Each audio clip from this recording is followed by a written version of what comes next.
try, bro, chupa test, go. No. Assalamualaikum warahmatullahi taala wabarakatuh. Tabarakallah, masya-Allah. Okey, hari ni kita nak bawa adik kakak pergi cari tempat tukar duit di kawasan Bukit Tar.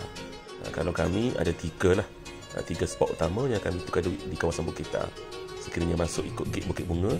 Okey, kedai yang pertama, bila daripada sempadan tu kita pergi straight dalam 1 kilo, kita akan jumpa simpang Y, kita masuk belah kiri. Kita pergi straight sikit je lagi, kita akan nampak satu kedai belah kanan. Itu tempat tukar duit yang pertama. Okey, yang kedua pula, pergi depan sikit lagi daripada kedai pertama tadi, dalam 100 meter, 200 meter, juga belah kanan.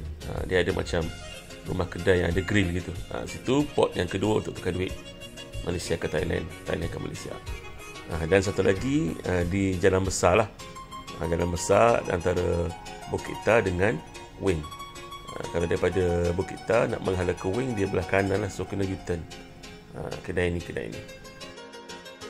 Okey, itu saja. Harap dapat membantu. Acu terhati.